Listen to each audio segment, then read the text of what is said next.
Hi, Michelle, Kristen. Hello, I was just answering a question in another chat while I'm waiting. We're in the car, so bear with me. Hi, Father X. Hi, how are you? Good morning. Good to have you here again. We're excited. Thank you. Thank you for having me. This is going to be a good talk. Charlie, I saw that you were on a video with Melanie Gill, who I meet with roughly every month from the UK. Oh, wow. So nice to meet you. And it's a pleasure to meet you as well. Yeah, poor old Mel's getting a real bashing in the UK at the moment. She is. We have to stand up for her. She's under attack from the radical left. Yeah, absolutely. Absolutely. I'm very supportive of her. We're trying to do some stuff together here in the UK around other initiatives as well that are all about changing legislation and kind of fighting the radical left. Yeah, I was just on a call earlier this afternoon, and we talked about how most of us in this movement are, months behind everybody who's passing bad legislation. So we always have to catch up after legislators are already convinced to pass bad legislation. Yeah. Are you guys seeing much of Charlotte Proudman in the US these days? Only those of us who have Twitter accounts that with UK friends. Charlotte Proudman is a barrister here in the UK who's being very successful at encouraging the laws to be changed. So we've done things like we've removed 50-50 parenting as a precedent in the courts. So that's no longer the starting point. Great. I mean, in the beginning, Charlie, my feeling here that half the world was missing the plot, that it's not a law issue in the U.S., it's an enforcement issue in the U.S. We see them breaking 500 laws during broad daylight. You know what I mean? But to the extent that now new laws are being introduced at the same time, all of the swell of advocacy and stuff is thrown at the pie. It certainly has a chance of having a different effect here now. So we're at 5:03. We'll probably give it another 5 minutes for people to get connected here. Thank you, everybody. Charlie McCready. I see Jill Weiss trying to get organized over here in the background. And we got Father X here, who is joining us here as well. With we got some people coming in here, 24 guests coming here. Mr. Burns, Amy Duncan, Isla, hello, Christine DiMaggio, Danny Stone. I love seeing some new people. DC Trust, hello. Elizabeth Paris, yay. Aaron McFarlane, Frank Lococo, all the usual suspects here. Hello, Jennifer Eden, Jennifer Tolston, hello. John Stenner, you, friend and partner from Tar and Non, which we definitely wanted to check back with you in a while. We've been sending so many people your way. Of course, Mr. Justin Nicely, our creative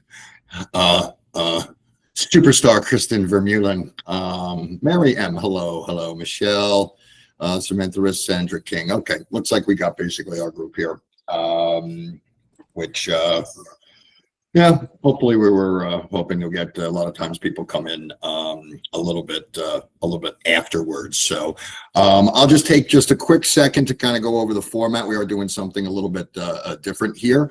We are going to leave the chat open, guys. Okay, but as we've learned lessons in the past here, we can't let the chat string just run off to be any and everything here. This is a targeted discussion around this main topic of, does family court and this abuse of having kids hijacked for profit in this system, which we're seeing not only in this country, but in other countries. They've gotten the memo too.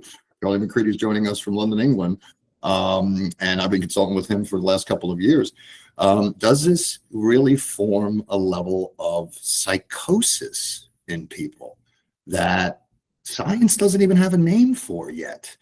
You know, any of the leaders and people in my shoes, Charlie's shoes, Jill's shoes, Father X's shoes, that have made it their world to speak to so many people that are going through this. I mean, clearly we see these patterns that nobody else sees. And when we talk offline, yeah, well, our jaws drop to the ground and we're like, can you believe this? Can you believe that? Can you believe, you know, this behavior that we're seeing here in so many ways, shapes, and form is beyond nonsensical, irrational, and to the extent that it follows such a consistent pattern. You know, you see it's so homogenous. It's not random.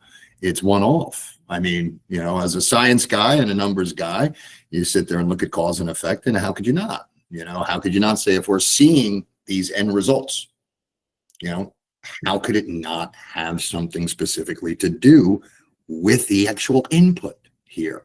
And I don't know. I mean, this is why I spend my life trying to find the smartest people I can and surround my world with them. We just thought that, you know, it would be a great panel discussion to get, you know, some of the smartest minds, like I said, that I've bumped into here, but specifically, and we're going to go over the introduction to our panel speakers here tonight, from the different sides of the equation. Just a little background before I read their actual intros. I found Jill first, I think. Jill, like literally like everybody else, just in a sea of misery, fighting with everybody in the world, not knowing what the hell is going on in my world, constantly aggravated, agitated, in a state I couldn't describe. So uncomfortable and just obsessing about how do I fix this? How do I fix this? How do I fix this? And I say this all the time, laugh jokingly. I was like most Americans that walk around thinking they know what. If you asked me 5 years ago, what's a narcissist? I was like, oh, it's somebody who just thinks the world's about them. You know, no idea about the particulars, right? No idea about how defined, you know, the characteristic traits are, and no idea about, you know, the outputs or the motivations there. And like, I mean, blown away. And, you know, and I found her on YouTube. You know, she had one of these really great ones that just hit me. It was one about the malignant narcissist, top 5 or top 10 attributes or whatever. And I was like, my situation exactly. Like, what the hell? And I just took a flyer. I don't even know, like, can you call people from YouTube? Right? Like, I was like, I think I just did a Google search and she answered, and I was lucky. And I, you know, I was in a position to be able to, you know, hire her and have, you know, weekly or biweekly conversations or whatever that opened up my mind and my world. And all of a sudden, it was from that point forward that I was able to predict their next steps. And I mean, how powerful is that? How powerful is that?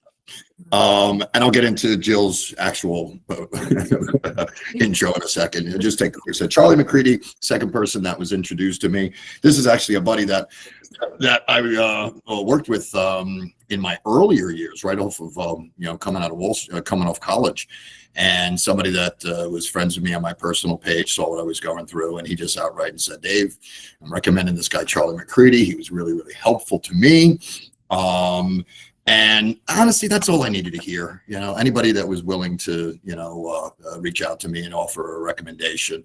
I hired him before I even knew, you know, how brilliant he is or what he really, really specifically did. But Charlie was just like, I mean, his knowledge of, and he's been working with families over, you know, I think 20 years or whatnot. And, you know, basically right off the bat, you know, I told him, I was like, here's my plan. Okay, no, I'm going to fight it this way and this way and this way. I'm going to take down the whole system and this and that. And he just sat me down. He's like, Dave, listen, I'm like, I can't bless this, right? You know, I've seen nothing but disaster come from this. And I said, Charlie, I said, I hope we can still work together. I was like, I respect that. I understand from a response of being professionally responsible. I could see how it would be irresponsible for you to recommend, you know, this 1% chance of success kind of thing. But this is something I feel really strongly about. And, you know, a lot of other consultants might have been like, screw you, if you're not going to follow my thing, you know, then you know, the hell with you kind of a thing. But he stuck near me and he just said, okay, all right, I'll guide you through. And, you know, he's helped me out in business decisions. I'll sit there for an hour. And of course, my diarrhea mouth will take up 95% of all talking time. And he'll wait to throw 2 or 3 things in there that are just so spot on.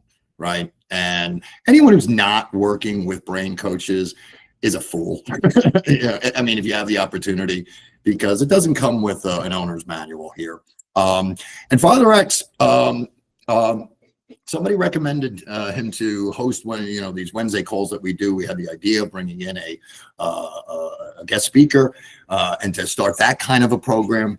And, you know, right off the bat, I was like, do I have to fire people? Who the hell is bringing somebody to speak who's breaking my first rule? You have to be here under your own name, full name. We're running a public ledger. This is about data collection.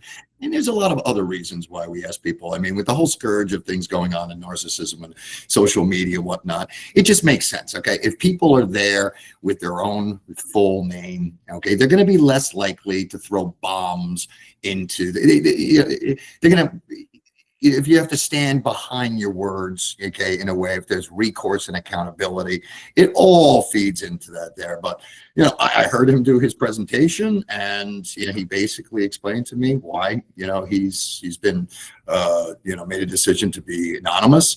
And it was a phenomenal reason. And he actually changed my whole way of thinking and my direction of how I was doing things. At that point, I want to say I was maybe 80% focused on outing the system and still 20% on destroying my ex, right? And after him speaking to him and him explaining his situation, you know, he said, no, I don't want to embarrass my son. I don't, you know, I don't want this to come back to him.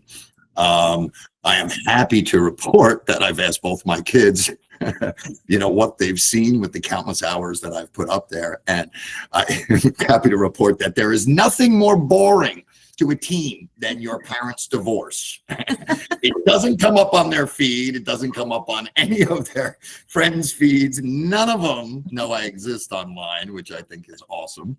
But it did make me make that shift to just going 100% to focus on the thing that takes a horrible situation and throws nuclear, you know, fuel on top of it, and that is the family course. So I'll now circle back, and let me just break in before I do this, and just we have more people coming in here. So the format today is a roundtable discussion. We're going to have the chat string open for discussion about the topics and about the questions that I'm going to ask the panel. And we're going to start off with a question. We're going to go around the horn, and from each expert's area of expertise, you know, just see how they, you know, dissect this and what it means and what answers they might have towards, you know, addressing and answering that particular question. And as you're hearing the conversation, if something comes up, a question or a conversation or a follow-on, you know, question, put it into the chat string. All right, immediately.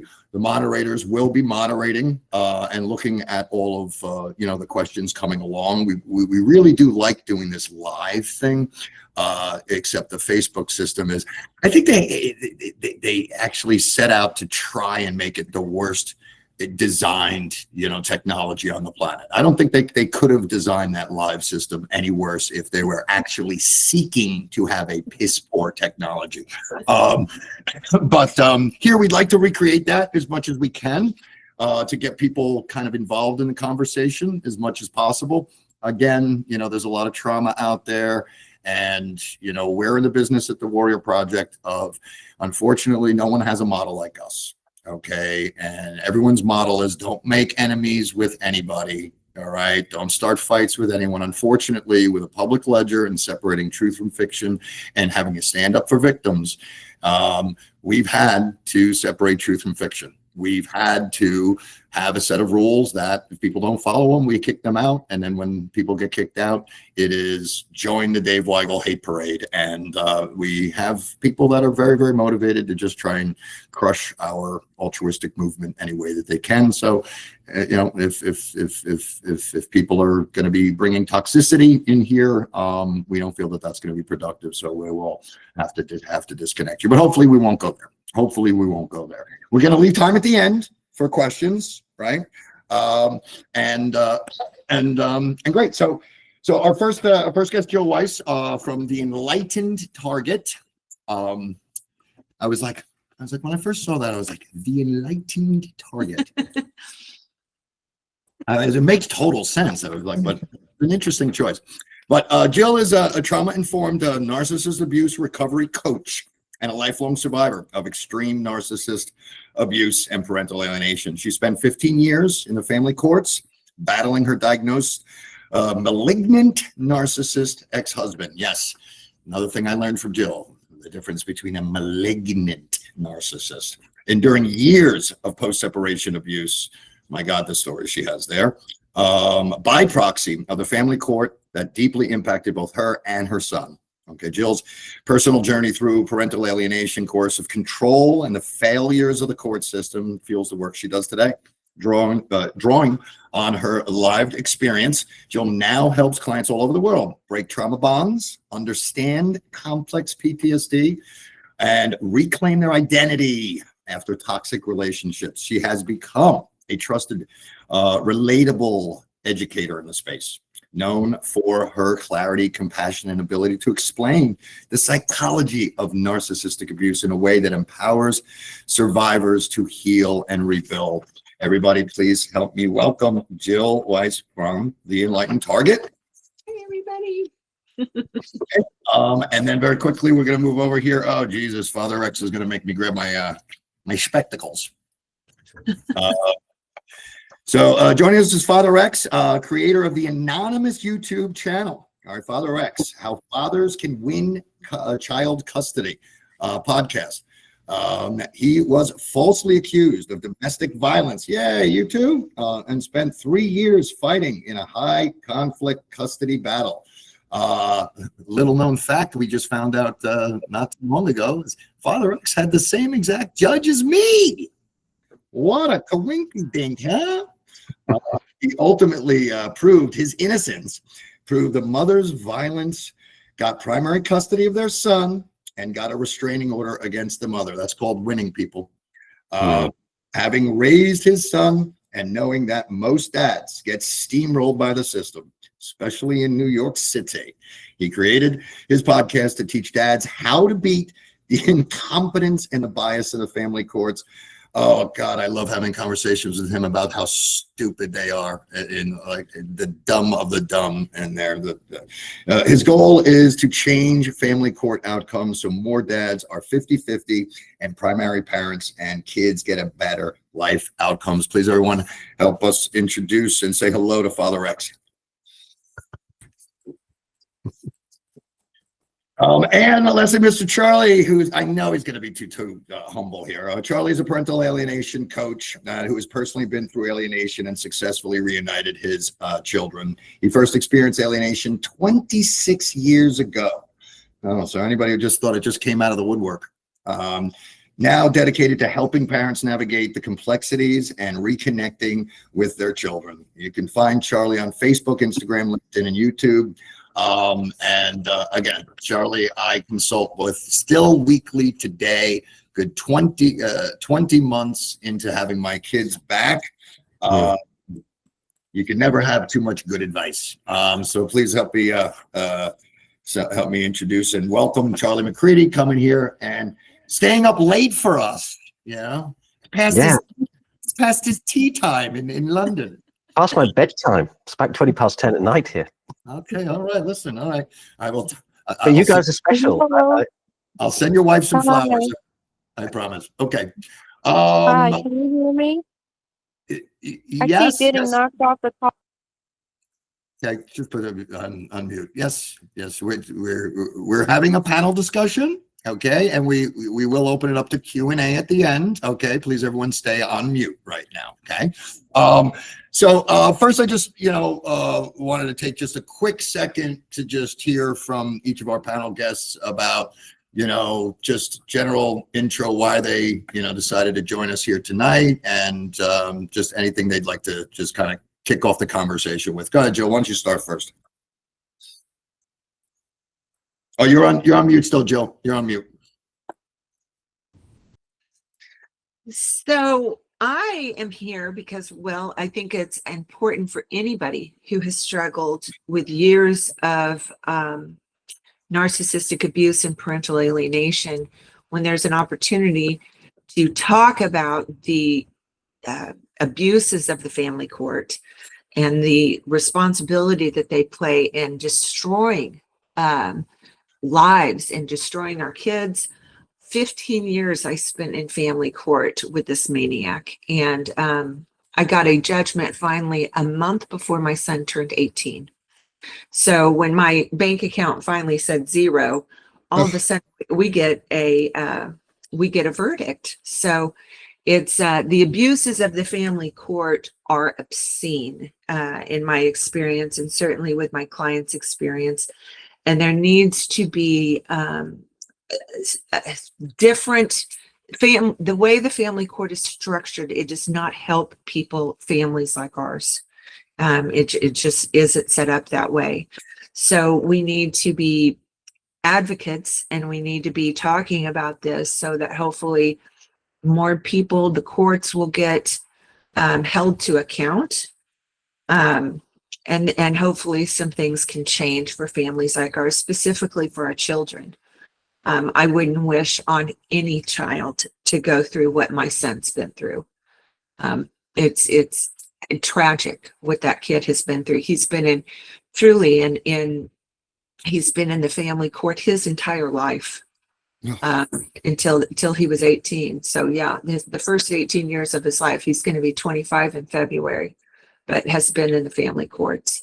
So it's been with GALs and just one ignorant therapist after the next, and all kinds of horrible traumas that he suffered. Indeed, So that's indeed.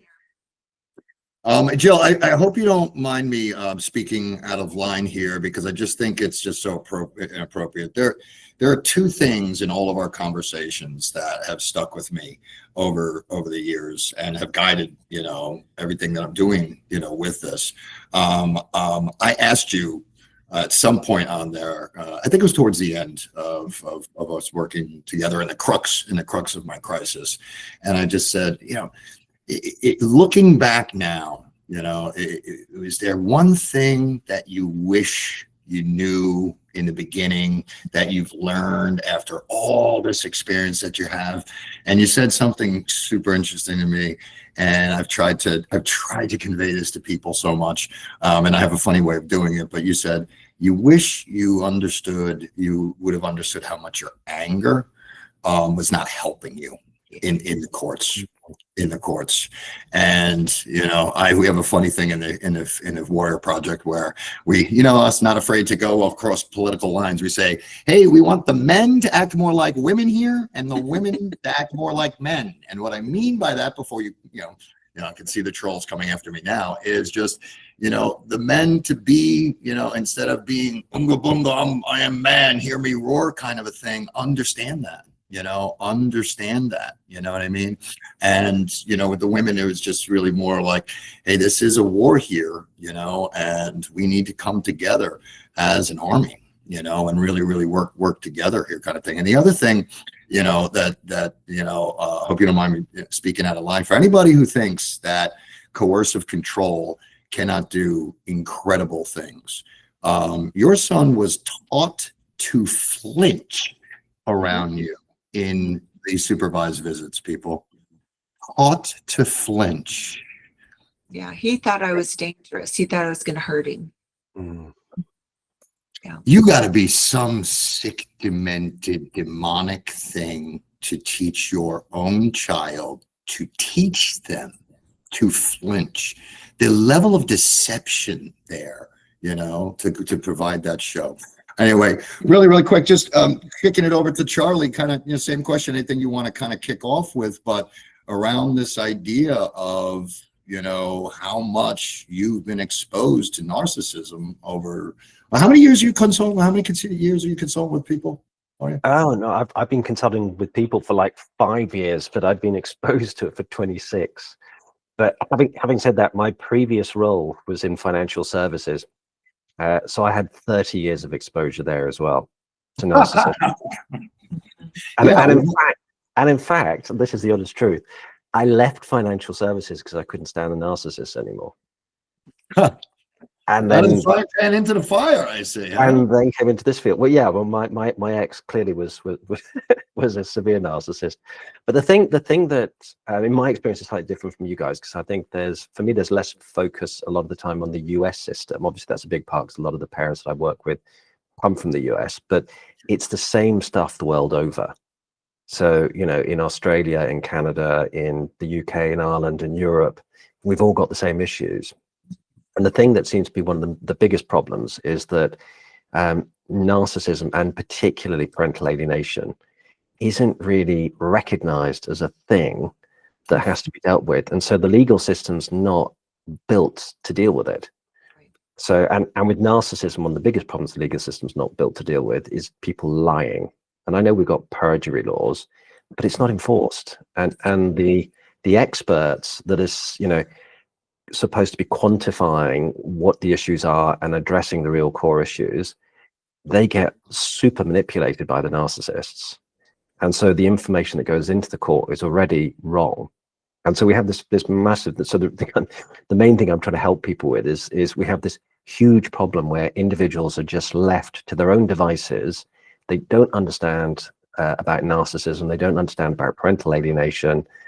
They don't understand that the whole system is kind of rigged against them, and they also don't have money. Right. And there aren't enough people with the right sorts of skills to help the sheer demand for support. So the stuff that I'm looking at the moment is, what can we do? I realize everybody's case is individual, and ideally they would have a tailored solution. The practicalities are we can't do that for everybody, so we're going to have to look at things which is more generic. That's going to fly in the face of a lot of professionals because they'll say you can't do that, but I say screw that. We're going to have to provide solutions that give people a basic level of support at low cost to just give them a bit of an edge to be able to start fighting back. Yeah we're trying very, very hard here at the Warrior Project to implement all things AI. I was just this morning asking specific questions and asking for recommendations. It basically kicked back and said that what was really needed is a lot more data. I've been hesitant to actually even speak to any of the data until we get it large enough. We're trying now to get 2,000 of these bar complaints in, but as well, one of our major steps is to have everybody answer these polling questions that I've developed that are all designed to uncovering the patterns in the system, the stuff that never comes up in individual cases. It seems like we do need to get, we're going to get very, very serious about treating this group now that we're about 13,000 victims here, and we're going through this vetting process to really, really approach this from a scientific study, a research study perspective, and checking off all the boxes here so that we can actually give this ammunition, to lawmakers and to these advocates that are breaking, things down. Amy Duncan, our my second in command's got a quick question. You want to throw something in before we pop over to Father X? Amy? Yes, I just wanted to ask, what do you think the court's role is in creating narcissistic behavior? Do you think that the negative reward is reinforcing it? Sorry, was that to any particular person, Amy? Well, I think, Amy, actually, I think that's great. You jumped ahead of me here because that is the number one question. And why don't we dovetail that into the conversation with Father X, because he doesn't come to us from the narcissist abuse per se world, right? It was Millie. He's a business guy like me, highly educated, saw the system as a basically a fraud system, okay, and said no, but also saw it from an inherent bias perspective to fathers, even more so. But I wonder how the conversation around narcissism, okay, from your perspective, has guided your work, Father X. Go ahead. You're on mute, Father X. Yeah, you're on mute, buddy.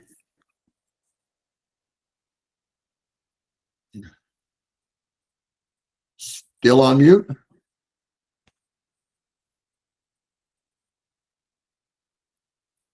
You know, it's funny. I don't know if he's on from a phone, but it's a little, finding that little unmute button on the phone is a little, what is it? You got to hit the little 3 dots there to unmute yourself. I think it is. Well, while he's figuring out his technology, we will. It shows him as unmuted. Oh, that's strange. Maybe he ran to the latrine. We'll circle back.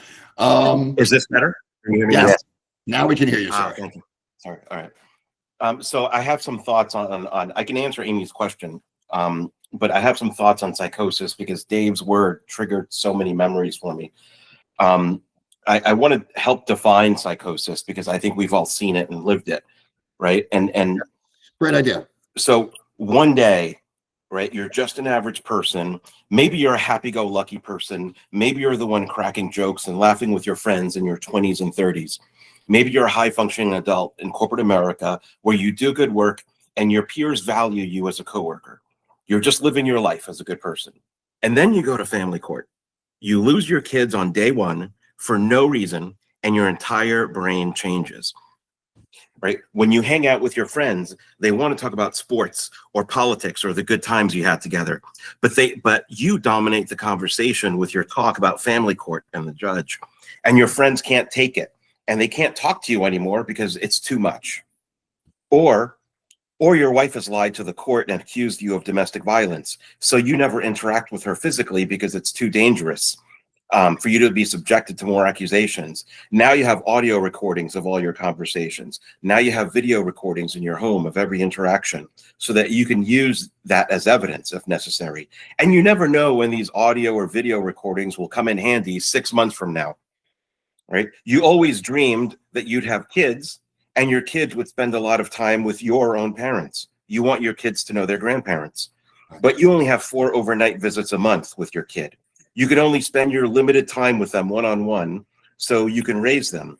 And you try like hell to squeeze in 2 hours a month for your parents to see their grandkid. Or you see other parents raising their kids without a court looking over their shoulder. Other parents yell at their kids, and maybe some smoke pot while they're home with their kids. But you're in family court, so you have to second guess everything you do. You wonder if you can give your kids a cookie for dessert 2 nights in a row. Because if you do, you might have a judge 3 months from now telling you you're a bad parent for giving your kid a bad diet, right? Or you go to your kid's school and you meet with a teacher and you wonder if you said something that showed you're a good parent. So that teacher will testify in court on your behalf. Or you wonder if you disagreed with a teacher and now that teacher will testify in court against you. And the same goes for the kid's pediatrician. Every new person in your life is a potential witness. Even after your court case ends, you document everything that happens with your kids because you know you'll need to prove it in court 2 years from now. When you live under the umbrella of paranoia and documentation, this is what happens because you have an all-powerful judge that'll decide whether your kids can live with you. Unlike your neighbors who don't have this problem and can do whatever they feel like every day. But you've seen the dark side and you'll never be the same again. If you're lucky, you recognize all of this as dysfunctional and maybe psychotic. But then you realize you can't stop doing it because there's this thing called family court that can destroy your life if you don't continue being this paranoid. So do you think that sums up psychosis in a good way? My God, to a T. I mean, I think that conversation can, Justin, I got you coming in, can absolutely just be expanded on to the nth degree. And, that really brings the next conversation to this is that once you're in this, your brain is shocked into this. And I really think this is this third rail, right? This is something that we don't have any history with in the history of humanity, okay? There was never a business model to separate parents with kids. I mean, look, you go back to the medieval days, they were doing crazy, horrible things to people all over the place, but, you know, nothing to draw back. But we all know that evolutionary science, all the sciences are all converging to evolutionary. So it's what has just been developed evolutionary. I mean, you know, stay up at night, okay, at 2 o'clock in the morning, and you see all these things, okay, to get yourself looking better. It's like, really, in 2025, the distance, you know, how you know, hemispheric my face is matters so much in life, okay? Yeah, we're hardwired and hairless monkeys to be procreating and protecting our children, right? Protecting our children. We're mammals at the end of the day. So this shock to the brain, clearly the brain signals distress, life and death distress. But then you hit the nail on the head, Father X, and that is, what is the prolonged exposure to that state due to the human brain? Right? I mean, they talk about your neural pathways being you know, really formed extremely deeply. Now, that Jill, you're a great person to ask, you know, this follow-on question too, because 15 years, you know, that you've dealt with this. You know, one thing is the question of, does family court really cause this psychosis? And I think it's hard to argue that it doesn't. But the second way, what is the prolonged exposure to that state really do to somebody? Can they really be can that be healed? Can it be healed? Or if somebody's in there too long, is that now a life sentence? It can be. It definitely can be. And they even have, there's a new, I think it's called oh God, I can't think of it, but it's now like family court abuse is a syndrome that you can actually get like a diagnosis for. But as far as like a psychosis goes with family court, I completely agree with Father X. I certainly had all of those feelings and thoughts and worries and concerns for the duration of the time I was in family court. But my experience more so is with the psychosis that the child goes through and the alienating parent. And you know, from what my son was going through and what they used to call, you know, which is a bad word these days, but they used to call parental alienation syndrome, which is actually the French term in the DSM, I believe, a folie à deux. It's called the shared psychotic delusion of two. So the alienating parent, it downloads, it brainwashes, and brings the child into the delusion that they have about the targeted parent. So the two of them are living in a delusion that they have about the targeted parent. So, you know, the level of mental abuse that manifests in someone who is exposed to family court for an extended period of time, it can have devastating consequences. I hired some of the best experts I could find on this continent to help me, including Michael Bone and Linda Gottlieb and Amy Baker and Kathleen Ray. And I'm sure there's others I'm not thinking of right now. But I was talking to Dr. Bone and I was explaining this to him, like it was like my son was having a full-on, completely different personality manifest. And he said, that's what's happening. He's like, that's exactly what's happening. Survival. And pardon me? A survival. Yeah. I think it was like some sort of manifestation where he could make it okay to abuse me, because it had gotten to the point where my son had become full-on abusive towards me. And I think psychologically he had to go to a dimension or a space that made that okay. Right. And so it's terrifying, but it's, you know, what it does to our children is really, really you know, what I think the focus should be on, because they're in their developmental years. And this can have devastating consequences. My son has complex PTSD. Yeah. He and I will be healing from this to some degree for the rest of our lives. That we and he and I both know that. So right. And that is really the purpose of this call here, and what I'd like to really kind of introduce, because here I am in Connecticut right now. My ex is upstairs cooking right now. We've had numerous conversations about the narcissist. I've learned that the boyfriend, okay, was really the narcissist. This was a guy who was spending $500,000 on somebody else's divorce and had no interest in marrying my ex or being a father to my children, and was actually calling all of the shots this whole time. And I had no idea, because I had no, conversations. But there's definitely, she has narcissistic characteristics, but the level of exposure that I put her through was a process that knocked it completely out of her. I mean, and really was the birth of this movement, of why I said I wanted to do this, is because I thought, if there's a way to help others do this,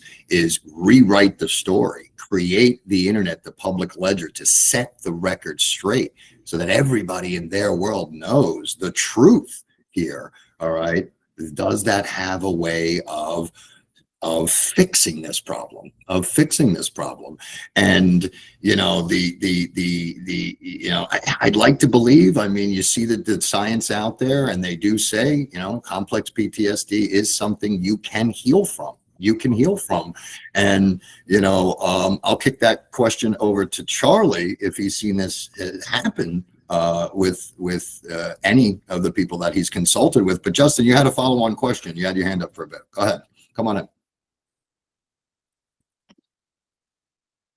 How y'all doing, Jill, Father Rex, Charlie? Appreciate y'all coming in tonight. I was hearing also, Dave, at the beginning, you were mentioning something about a malignant narcissist.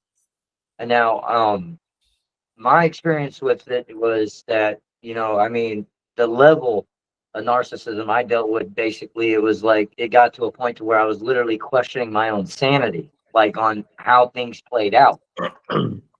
Like I consider myself a very rational, logical thinker, just flat out, this is it, no lie to me or anything else. And then when you get faced with someone that, you're saying that, is there like different levels of narcissism here? And like, what categories are we talking about? And like, because I'm concerned about the level of narcissism that I'm currently dealing with the my youngest daughter's mother.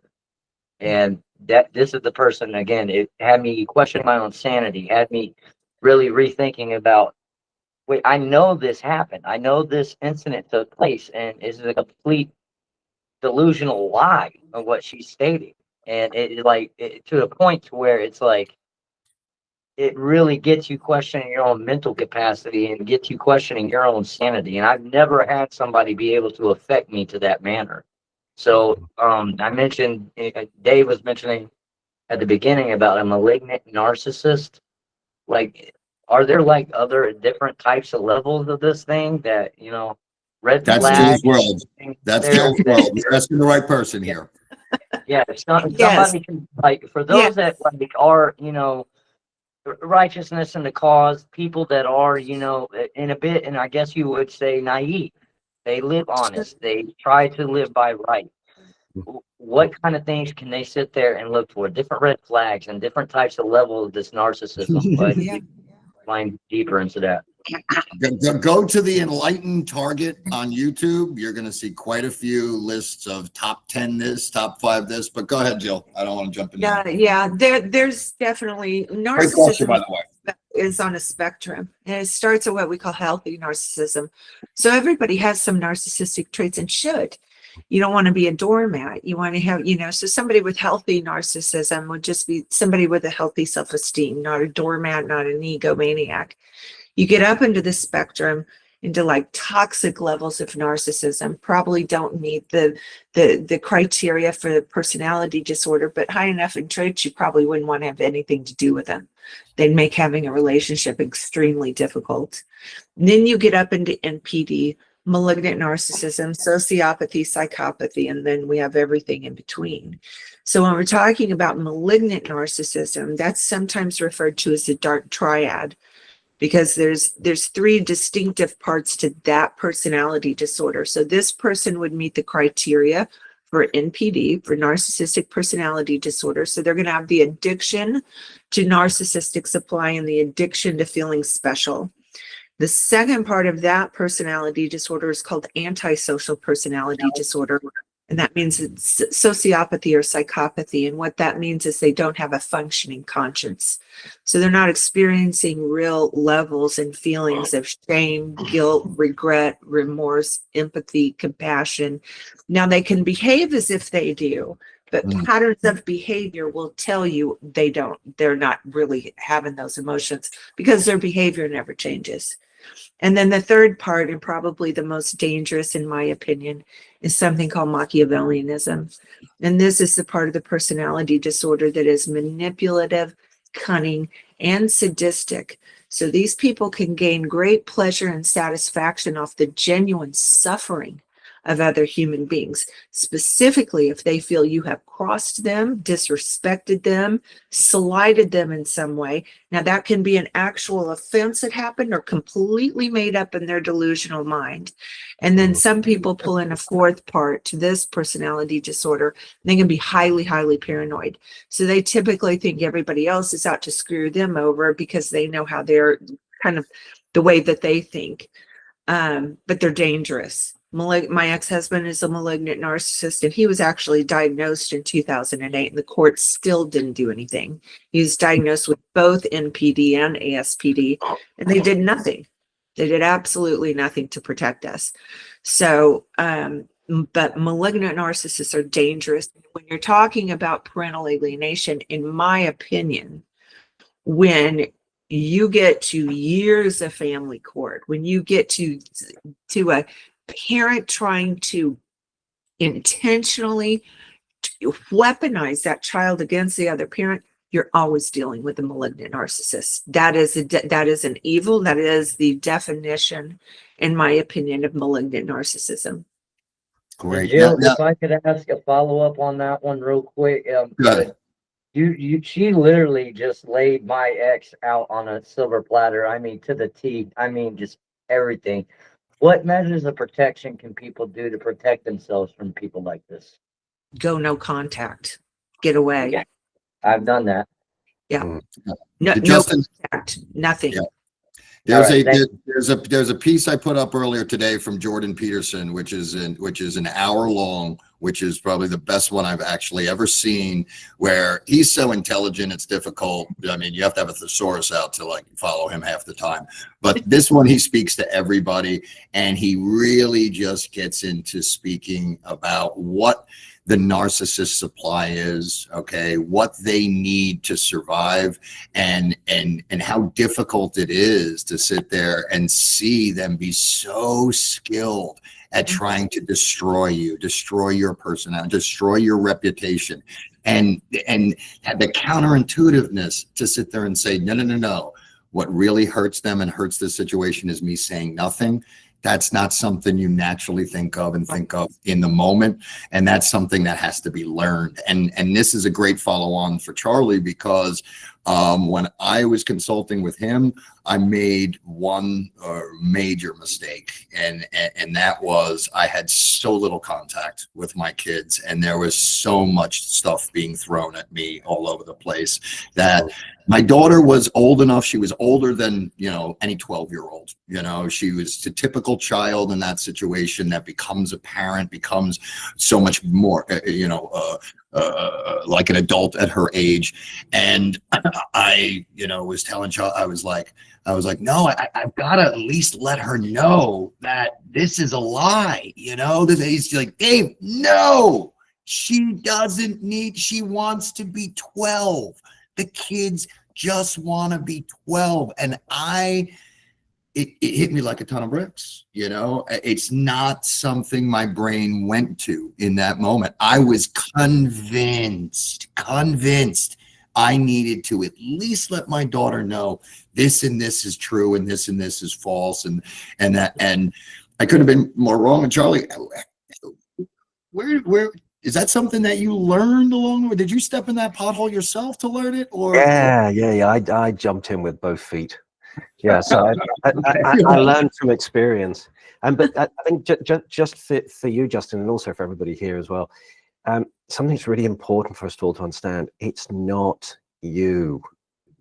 This is the narcissist operating their own little world. You just happen to be the person who got on. I called it the wrong train. That was the mistake we made. They were always going to be a train wreck. Whoever got involved with that person was going to be sitting where we are all here today. We're going to be sitting in that position. It's got nothing to do with you. Yeah, but it completely undermines our confidence. But I was just going to say that it's very interesting to look at the dynamic because you've got the narcissists who've got particular traits, and Jill, you articulated those so beautifully that it's kind of when you know their rule book. It's like, okay, I understand how this works. And then there's the alienated kids, and they've got their own rule book as well. And they normally go through, you know, anywhere between 12 and 18 different types of experience. And what I like to do is I like to look at everything from the perspective of safety, because narcissism is actually traumatized people who are trying to keep themselves safe. Now, I'm hoping this will be something that Jill agrees with, but for me, these mechanisms of, you know, control, coercion, manipulation, lying, delusion, these people feel terribly vulnerable all the time, and this is why in the courts they feel very threatened, because they lose some of their power. But when we look at our kids, when the kids are being parentified or in the loyalty conflict or being given false choice, or they've been enmeshed, when they're being, so they demonstrate behaviors like rude, cutting off, not answering texts, rejecting us. These are all coping mechanisms because they're not feeling safe. And what's really interesting is that a lot of kids are being diagnosed with ADHD and autism when really it's parental alienation. Oh, wow.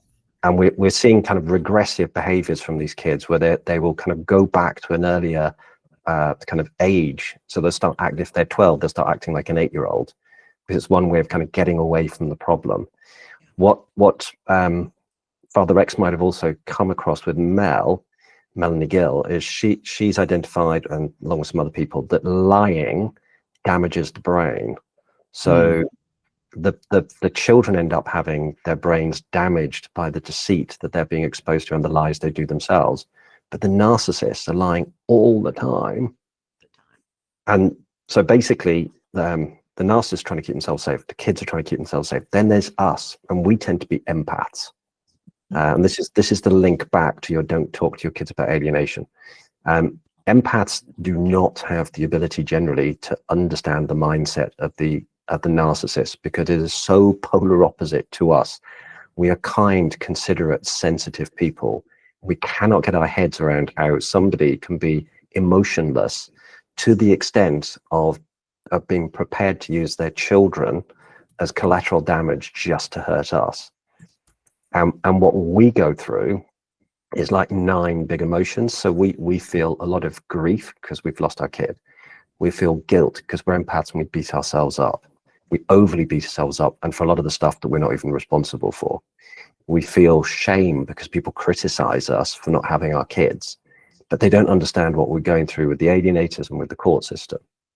So they make us feel shameful. We feel isolated because nobody else knows nobody else understands the situation we're in. We even struggle with it. There's powerlessness because whatever you do doesn't seem to work. There's anxiety, and anxiety is one of the killers, because anxiety, you will experience every anxious thought as if it's real. So when you start having all these anxious moments, you'll get anxiety fatigue, which is all part of this psychosis again, because you're basically exhausted. Injustice is another. You get anger, you get fear, but the injustice is a really big one, because the injustice is not just related to the court system, the lawyers, the therapists, the counselors, CPS, DCF being completely ineffective. It's also the injustice that your kids don't know who you are anymore because you don't have contact with them, and you feel, you don't know who I am as a person. And the thing that you were talking about, Dave, is that part of that is we get this very strong sense, I need to set the record straight. Because the injustice of it, and it chews us up inside. And this is one of these things that every parent I work with, I encourage them to learn how to deal with not going down that route with the kids, because this has got nothing to do with the kids. And in fact, the kid just wants you to be a healed parent. That's all they want. They want to know two things about you. Are you angry with me because I've done all this stuff to you? Because if you're angry with me, that's just another barrier to re-engaging with you. And the other one is, are you healed? Because where they've been caught is in this loyalty conflict between the narcissist and us. And we're not the people fighting, the narcissist is. But any kind of indication that there's still a fight going on, and the kid will feel caught in the middle. So as they're trying to break out of it, they need every indication that you're fine, so that you are kind of attractive to them once more. Because it's not just us criticizing the alienating parent. It's if you're defensive, they'll go, oh, dad or mum's not happy. They're not healed. I can't trust them.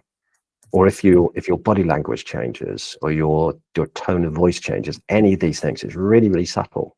Your kid goes, oh, you're not safe. This is dangerous. In fact, the stuff that Jill was saying, our kids are persuaded by the narcissist that we are dangerous parents. And for them to see us feeling insecure and unsafe gives them a message of, it's not safe to be with this person. Oh my God.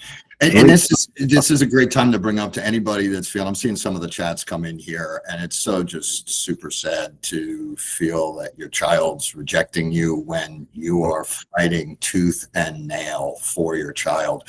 But just, again, I like to use science to really help people feel better. And we're going to ask Dr. Father X about all of this. Seems very, very convenient for a business model to make money. To make money. And, very, very convenient. It all lines up to revenue generating units in our world, right? These motivation factors here. But the simple fact is, scientifically, is that, think about it from an evolutionary standpoint, right? We're all out on the Serengeti trying to hide from the lions and tigers there, right? Child gets removed from one parent for whatever reason. Just think of that bond that child has to have to that other parent. Whether that other parent that they're living with is an absolute monster, that child cannot sit there and say, wow, no, I'm going to side with the alienated. The alienated parent's not there to protect them from the lions and tigers, right? Yeah.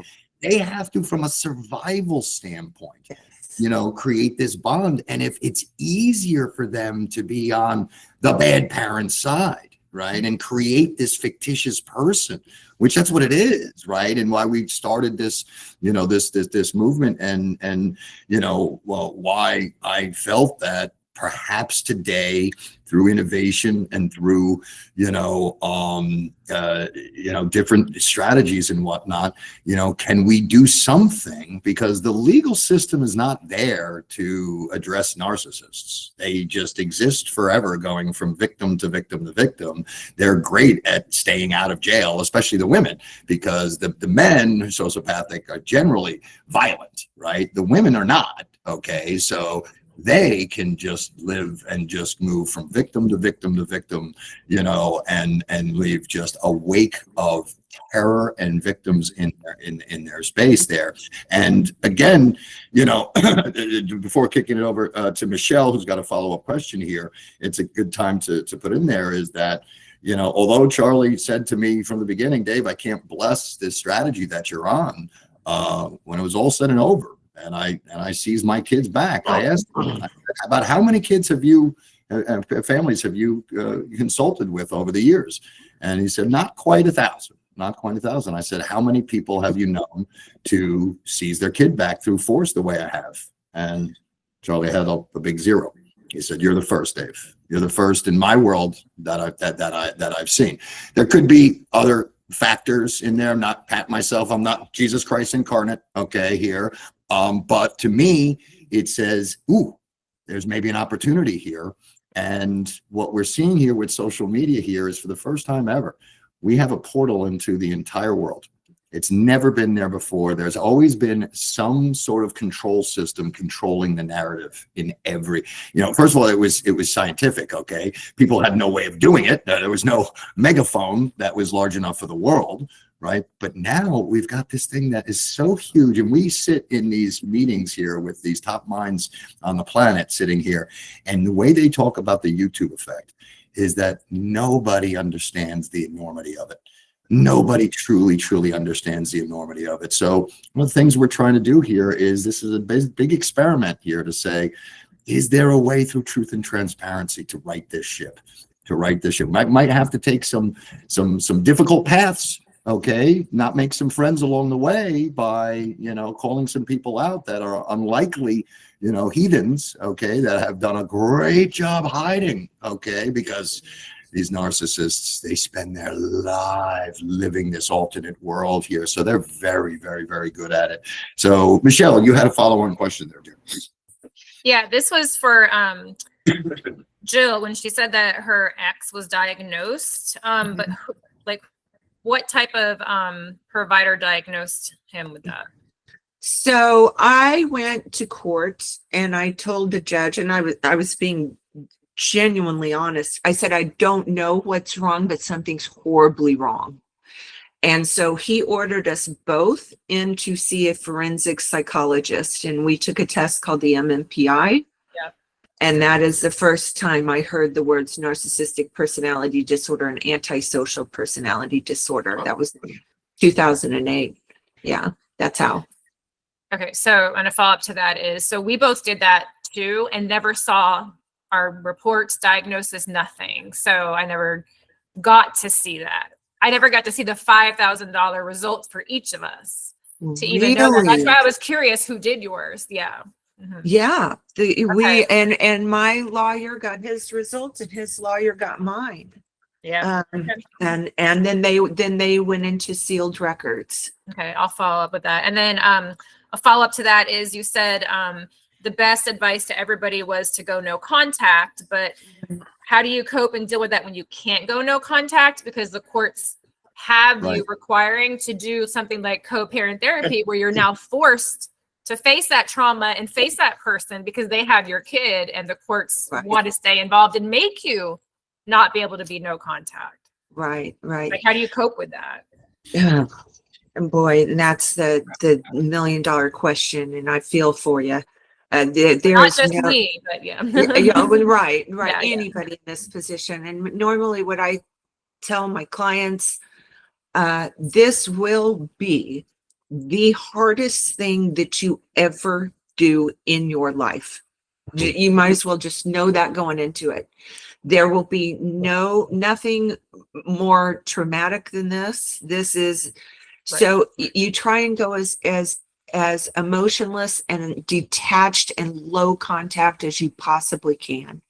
You want to keep it, as gray rock as possible. In my opinion, some people can call it yellow rock. You're like cordial and nice, but you want to keep it as low. You want to starve them of the narcissistic supply that they are getting from you. So, and that's important because typically, specifically with the higher spectrum ones, they bore quickly. If they can't get a response out of you, the goal is we want them to move on and target somebody else. Get away from enjoying these interactions they have with you, with trying to provoke you or using the child to try and provoke you. We want to, even if like my ex-husband used to come up to me in family court literally and say the most horrific things that he was going to do to our son when it was over. So because I'd have a reaction, oh my God, did you just, and he'd be like, just kicking back like, look, I told you she's crazy. Yeah. So, I mean, you've got to, even if they try that, even if they come up and say something horrible, you got to stay even. You do not want to give them that. I walked right into that trap for years. In my And- in my case, Jill, and this is relevant to this, is that I think you have to make that distinction between, you know, is this narcissist tendencies or is this somebody that's over the hill to real narcissist personality disorder? And I think one way to look at that is if you're not giving them any supply, and they will not give up, okay, will not give up, concocting these plots and plans to catch you in there. I mean, one thing that was set up by my ex's attorney was my daughter had a end of the year celebration, immigration study, and she chose to be, you know, Italian, okay, and she had to have a little passport or whatever. So I mean, it was concocted that, you know, I would go there, you know, my ex didn't go to the thing, I went to the thing, and you know, the passports were outside of the classrooms there, and I'm looking at the passport and it says mother, her, and father, her boyfriend. Now, that was why she wasn't there, because the plan was I would see that in front of everybody in the school, and then start and obviously be so upset about it that everyone could look back and say, oh, look, she was right. He's crazy. He's angry. And that's the thing too, is that I see some people are here. Corey Dunn, okay, is with us here. He's had not so nice things to say about me online, okay, because, you know, sometimes people can sit there and see somebody fighting, okay, against the enemy, and it looks like, oh, you're fighting against me, okay. And a lot of these things can really be confused because these narcissists hide so very well, you know, so very well. Now, again, you know, all of this seems to be extremely convenient for how do you keep this family court machine churning and churning and churning. And I'd ask, you know, Father X, when you were designing your program for fathers to combat, you know, this program, how much of your business school training do you think really went into it, you know, as you see these behaviors lining up here, would you say? All of it. You know, and it's kind of funny. A lot of people say, oh, you're in family court, you need a lawyer, or do you have a lawyer? And or some people ask me, you know, are you a lawyer? Well, I generally respond and say, no, my IQ is bigger than my shoe size, so I can't be a family court lawyer. So as an MBA in finance accounting, I work with lawyers all the time, corporate lawyers. I tell them what to do. So these family court lawyers, I would just run circles around them all the time because they're not that bright. Everything I did was I can create a ledger, right? I can see what's good about the mom, what's bad about the mom, what's good about the dad, what's bad about the dad, what's reality, what's the total picture. Because in accounting, you have to look at the total picture, right? You can't look at 10% of it, right? Like Dave is a hedge fund manager, right? He, if I told him I wanted his hedge fund to invest in an airline, and he wants to invest in an airline company, and I say, well, invest in this airline. They grew 10% at revenue last year. That's a great idea. Well, no, it's not a great idea. Is it? How much do they grow relative to their competitors? How much do they grow relative to the last 3 years?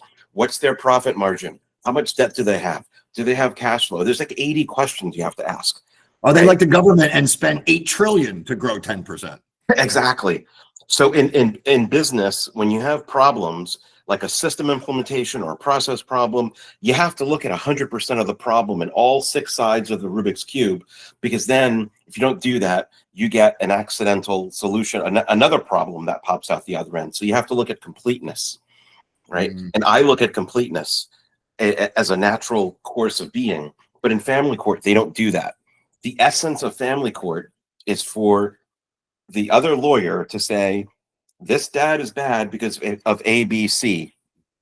Therefore, agree with me. But he excludes D, E, F, G, H, I, J, K, right? It's a standard formula in family court. Your lawyer does it. Their lawyer does it. The judge does it. The guardian ad litem does it. Child Protective Services does it. None of them understand the concept of completeness, thoroughness of thought.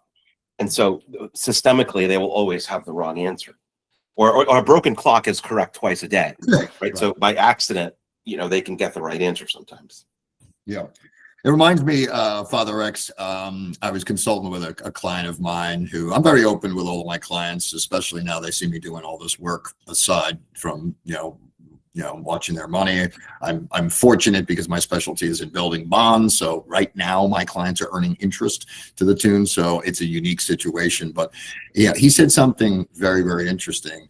To try to find a silver lining to all of this that we're going through is that he said, as bad as it was in family court, he said, it helped me in business because my brain got trained to expect everything around me. Like I was able to just get in head of, no one could throw anything past me because we've seen it all. We have literally seen the depths of human disgust and depravity in this family court.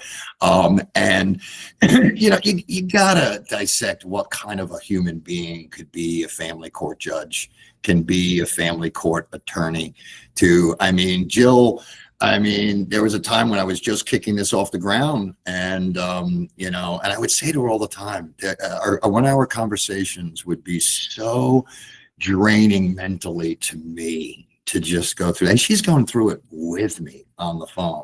I'm like, how do you do this all day with everybody? And she had her tactics and this and that and stuff like that. But I think in the beginning you had to take a step back. And this is why we have this dual mandate here of, we are going after the culprits in a very different, ballsy way, and not mincing words, and really are trying to conduct this experiment of really, can mass exposure of the truth and transparency, can it change things? Can it disable? Can it disable the narcissist when everybody knows? And you got to tell the story.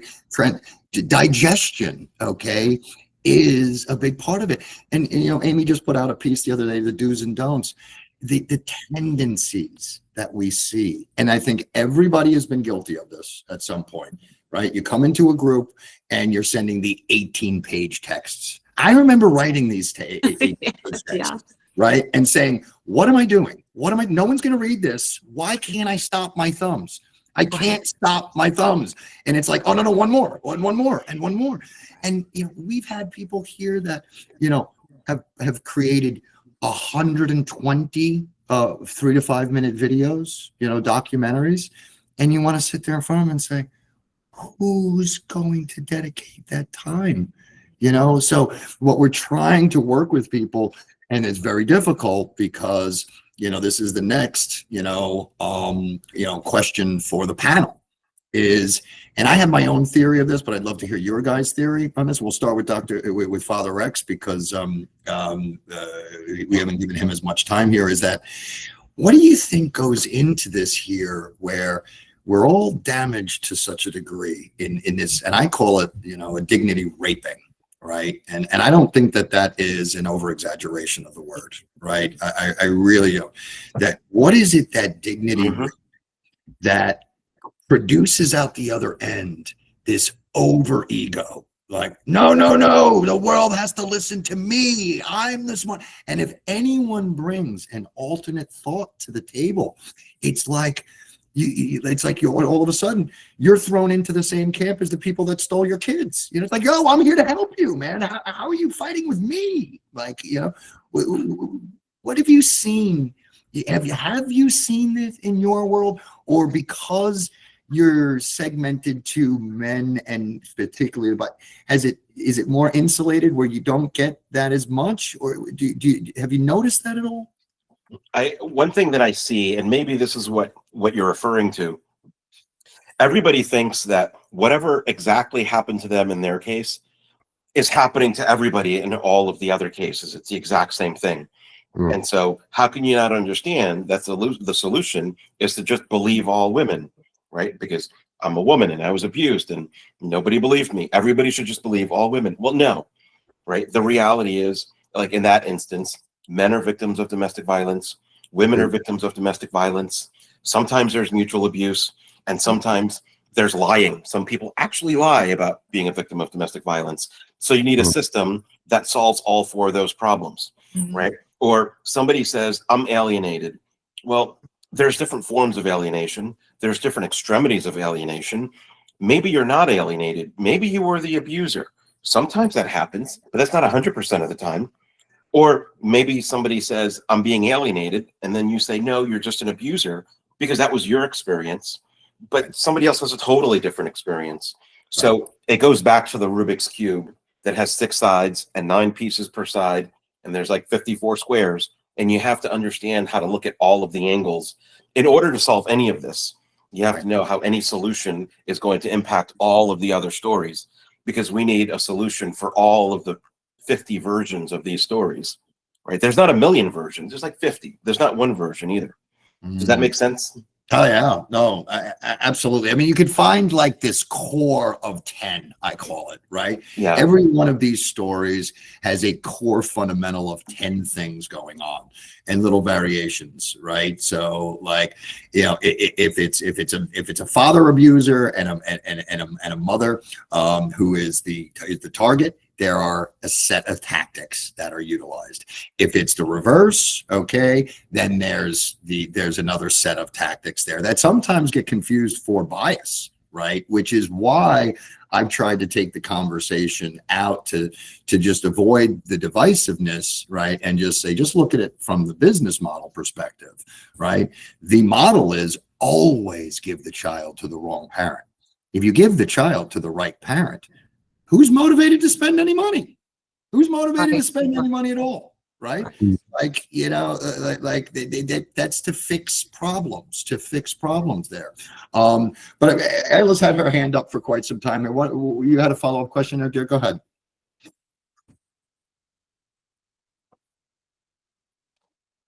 Yeah, hi. This question, that guys, thank you, Father X, Charlie, Jill, for being here today and letting us take part of this. My question is for you, Charlie. Everything for me started in 2019.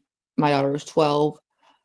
My daughter, before this, came to me for everything, advice, problems with her friends, like made her dad jealous of the fact. But yeah, when we went to family court, her telling the judge I was dangerous, she was scared of me. The judge telling me and my 12-year-old daughter it was too late for relationship. She's 18 now. But the courts left it up to her to be her decision. She wants to see me. It's always no. She wants something to do with me. She doesn't want to see me. Just found out recently the person that was trying to help me get away from my ex, get me out safely with our kids, turned because what she witnessed, how him treat me, I could see the toxicity, but then completely changed, and I don't know what he said to change things, but pretty much now that's like her chosen mommy. And all I've asked for counseling and therapy back then. She's 18 now. Is there any hope, or is it? Yes. Simply yes. So you've probably been through the worst of it. If you are in the sort of the average person who goes through parental alienation, most people actually end up reuniting with their kids. It's kind of the minority who find themselves with the really hardcore cases where they don't. But you're actually at a point that if your kid's 18, to a large degree, a lot of what your daughter's been doing up until now, I talked about safety before. She's been protecting herself by appeasing the alienator, doing whatever she needs to do to keep herself safe, and that normally means rejecting us, going no contact, doing all the things that she's doing. But she's reaching an age where we see this happening a lot with kids. When they start getting to college, university, they get a little bit more independent. They move out of the home. The pressure on them starts to shift because right now, you know, her phone bills are probably being checked. She doesn't feel that she can take a text message in the house. She certainly can't take a phone call in the house. She can't talk about you. She can't receive letters from you. She can't receive anything.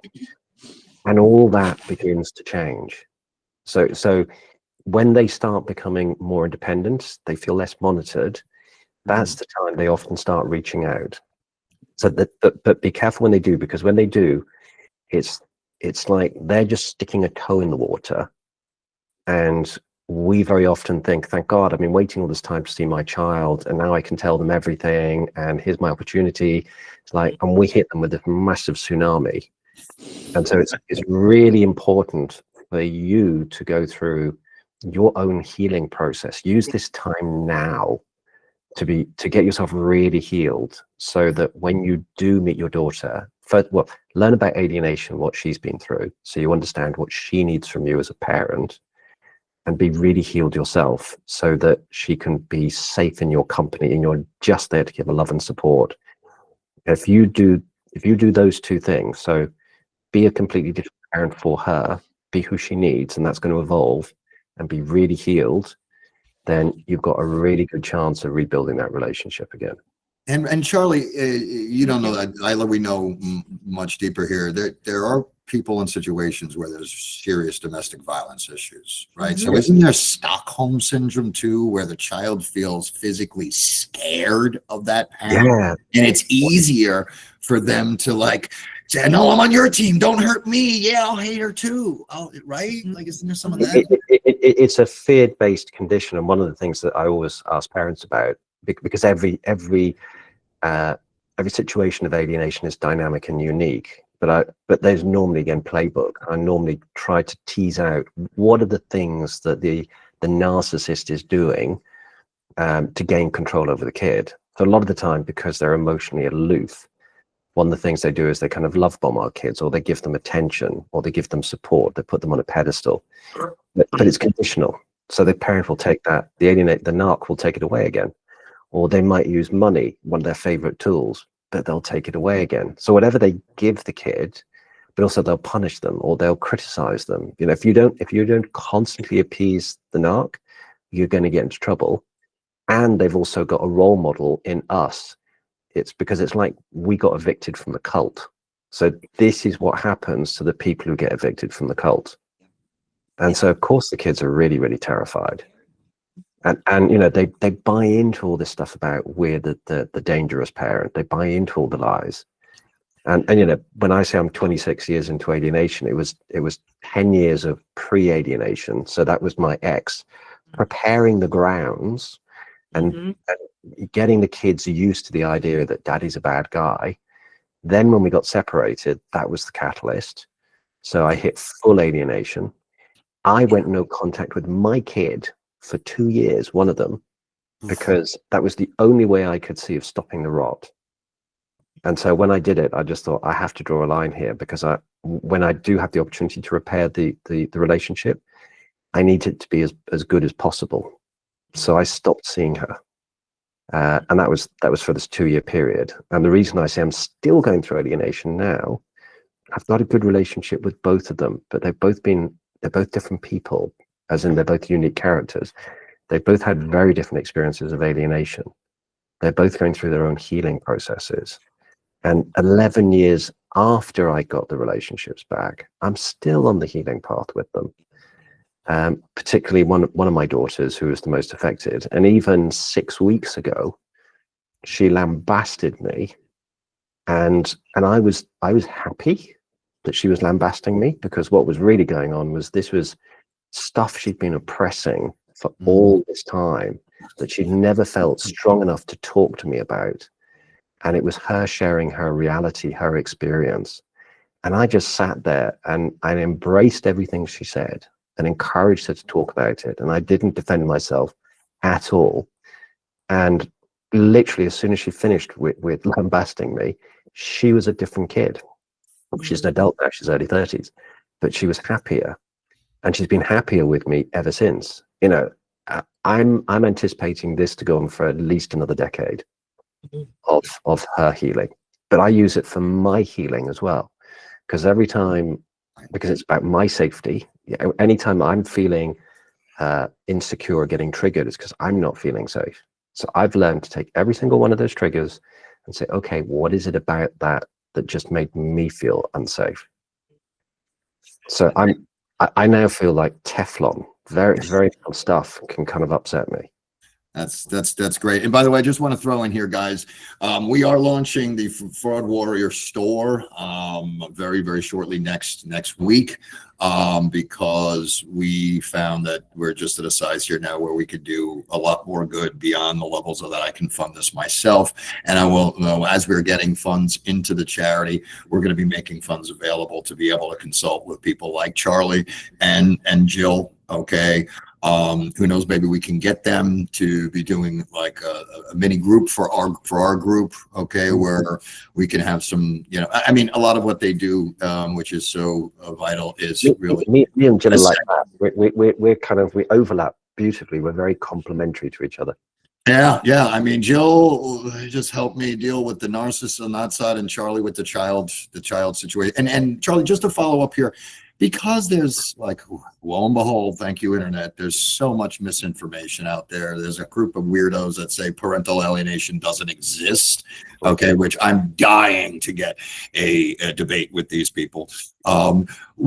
Is there resources that you can point to, a couple of books, or for people that really want to know, okay, what is parental alienation? How do I arm myself? How do I deal with my child the best? Okay, that perhaps they can't, you know, consult with somebody like you right off the bat, but you know, they can do some reading. Is there particular books or anything you point to people to? I would say, well, certainly I quite like Amy Baker. I think she's really, really good, and she's kind of not too technical, so she makes it quite easy to understand stuff. I would also say go along to sites, group sites. So go along to Jill's site, go along to my site. We provide a lot of information that's free and available, and it's like we cover just about every angle of this. We don't do it every single day, but you know, with the posts that we write and the reels that we do, we cover a huge amount. Yes. And so many parents, and we go kind of way beyond a lot of the books that you can buy on Amazon. That's true. That is absolutely true. There's only so much you can put in a book, and the stuff that we deal with is very, very complex. Yeah. Father X, you have your hand up to join in this conversation. Go ahead, buddy. Yeah. I wanted to ask Charlie for a piece of advice. I'm going to tell you what I did with related to parental alienation, and I want to know if your thoughts, if this is a good idea. The thing is, I was the majority parent. Right? I had 20 parenting nights a month, and I raised my son since he was 4 years old. So if you have 50-50 time, or you have the majority of the time, it's a lot harder for the other parent to create that wedge, because you live with a child and the child knows who you are, and you're making breakfast every day, and you're taking them to the doctor. You're neck deep in their life. So a child will not believe the other parent when they belittle you if you have majority time. And that was my situation, right? So when my son was about maybe 9-10 years old, his mother told him that I was Satan. She told him that I didn't want him, that because I wanted an abortion, you know, all of this stuff. But here's the reaction in that situation.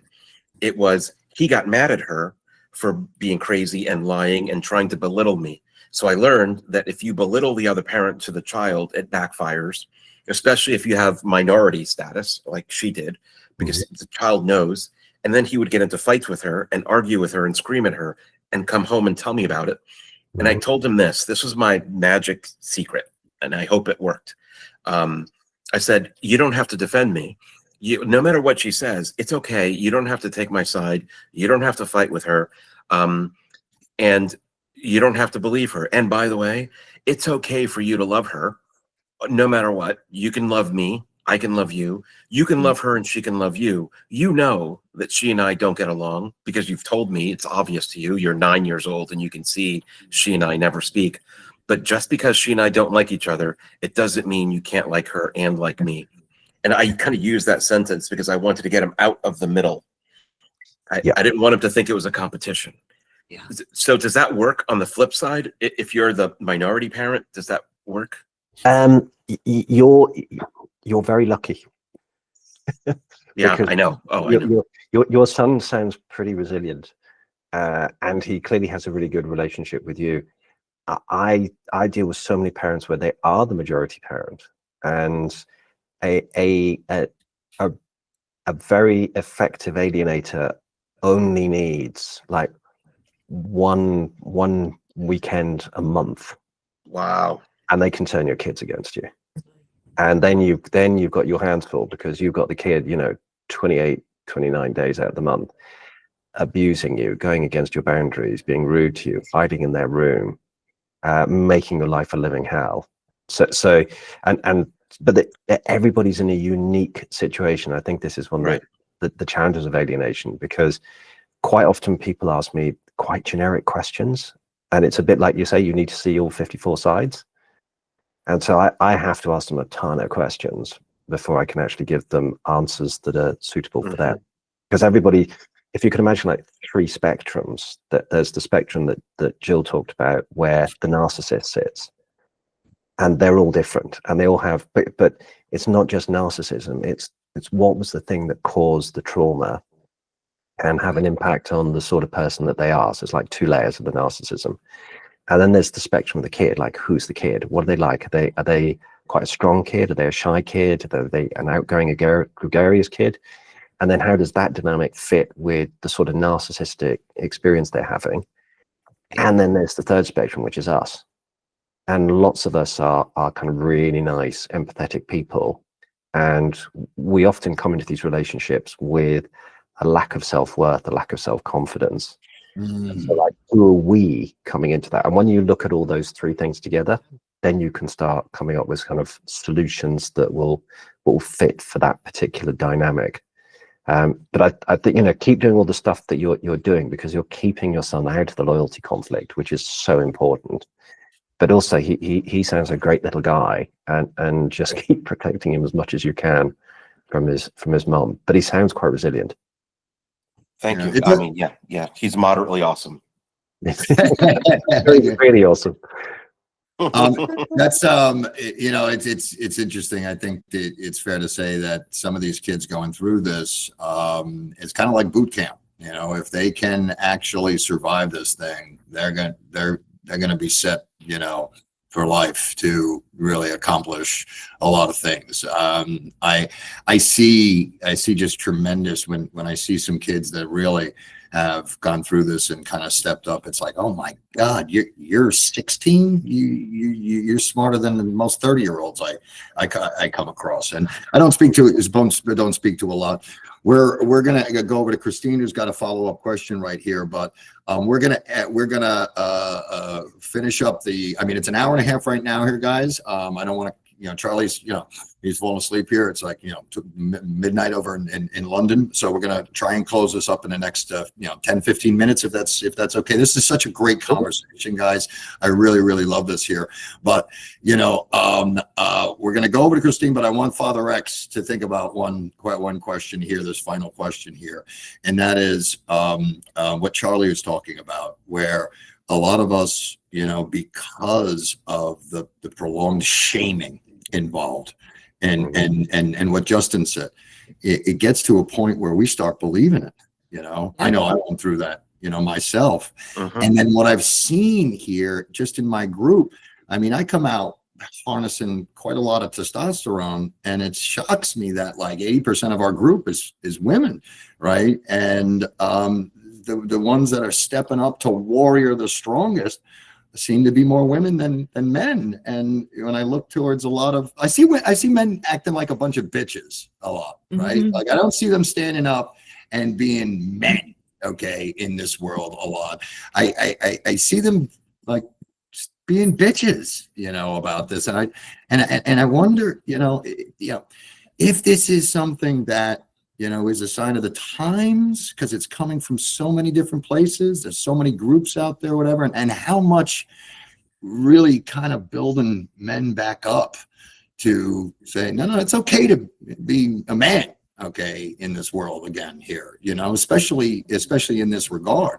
But Christine had a quick follow-up question before. I'd like you just to think about the answer to that before Christine goes. Go ahead, Christine. Yes, thank you, Dave, and thank you guys, your guests, for coming and spending time with us. I just wanted to ask you two quick questions. One is, how similar is this to, like, I think they used to call it Munchausen's by proxy?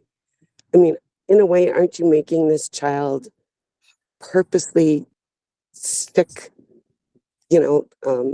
And the other question would be, how many people do you see who suffer a lot of physical manifestations from the stress of going through this alienation from their children, or in my case, my grandchild? That's all my question. Yeah, so I think Christine is asking about how common is it to see people physically get sick over this level of stress. You know, anyone in the panel can take that. We hear people just all the time saying, I couldn't get out of bed. I couldn't get out of bed. I couldn't do normal things.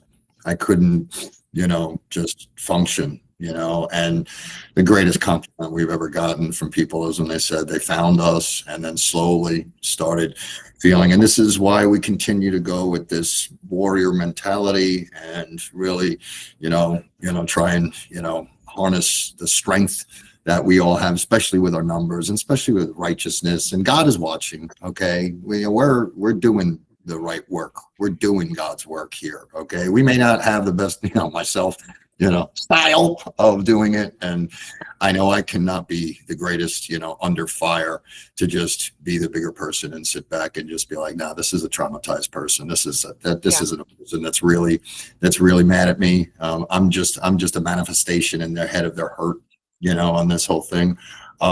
So, you know, and then the Munchausen's by proxy is causing a child to be sick. I don't know a lot about it. That's outside of the world of narcissist, you know, or parental alienation, which our experts are here for. Christine, but that might be a nice target for somebody else. Christine, Michelle has a follow-up here. You're on mute, Michelle. No, I was just saying, Christine can message me because that's what I'm being accused of, and I know not knowledge about that if she wants to chat about the Manchism. That's great. That could be a very nice. We do see this. I'm sure that Jill comes across this as well. But yeah, the Munchausen by proxy, where a parent, I mean, one of the examples is a parent is kind of treating the kid as a sick kid and giving them medication or persuading them that they're ill all the time and taking them off to doctors and hospitals, and then the kid starts believing all this stuff. So we do see, but it's just another mechanism for the narcissist to have control over somebody. But I'll let Jill answer the mind bend a bit, because I think there's the alienation piece and then there's the narcissist piece. But you know, from an alienation perspective, it's a complete mind bender when somebody starts taking your children away and presenting you as this really bad person. And but it actually comes down to us as being a mindset thing. And we have to learn to think completely differently to the way that we used to think before. And a lot of it is it's a safety thing again. We're made to feel really, really unsafe because as empaths, a lot of the time we control the world around us by making people happy. A lot of us are people pleasers. We appease people. We're the sorts of people that, you know, in a work situation, somebody says, oh, there's a bit of extra work to do. We're always the people who volunteer it. We're always compromising ourselves for the benefit of others. And we have to learn not to do that, because it's basically, we're empaths because we didn't get enough love, care and support when we were growing up. So we've learned this people pleasing technique. We brought it with us into our adult life. And so if the people around us aren't happy, we feel unsafe, we feel uncomfortable. And we have to relearn that when people around us are unhappy, it's okay. They're just doing their own stuff. We are allowed to be unhappy. And the hardest one is to learn about is when your kid is being unhappy, because our natural inclination is to do everything within our power to make the kid as happy as possible. And with alienation, we don't have that power. And all that happens is we end up beating ourselves up because we're empaths and we're self-reflective. So we because the narcissists seek us out, right? They purposely seek out this our personality type. Yeah, and we confide in the narcissists, and then they use everything against us. But the real trick, Christine, is to completely flip your mindset into a new way of thinking about alienation, a new way of thinking about yourself. And I'm guessing, Jill, that you would say something similar with, how to deal with narcissism. It's a mindset thing. Yeah. I mean, as far as like, if are we still on the topic of Munchausen by proxy? Yeah, Is that what we're talking about? Certainly, I would suggest, anybody who is doing that would be highly narcissistic, delusional also. But I see aspects of that in the alienation world. In the narcissistic world, they'll use anything in order to drive a wedge or keep the child away from the other parent. So I've seen health be used. I've seen, therapy be used. They're scared of you. They don't want to see you. It's not me, it's them. Anything, absolutely anything that they can use in order to keep the child away from the targeted parent is what they're going to do. Yeah. And before we go ahead, Charlie. I just saw something coming up. Somebody said that they'd seen a clip that had been put up there about accusing them as being a narcissist, and we see that all the time. You will as well, Jill. The narcissist. It's like when they're accusing you of doing something. So it'll be like you're having an affair, you're hiding money, you're the bad parent. They're basically telling you what they're doing. Yes. And it's like, thank you very much. I didn't know what you were up to until this point. You told me. And it's a sales tactic, because then you're left saying, wait. I'm not doing that. You're doing that. And that's a terrible position to be in. And they know that. So they get ahead of it. Guys, this is one of the best we've had.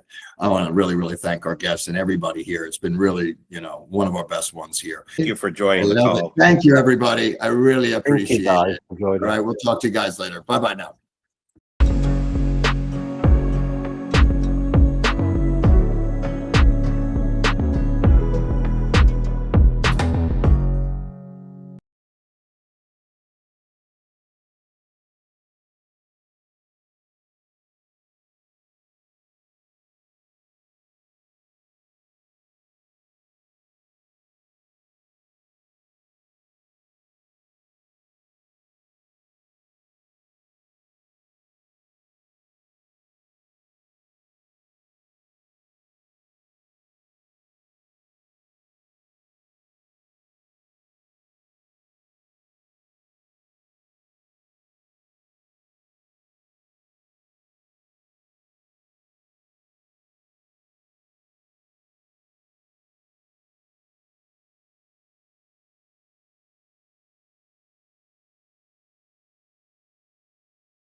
You're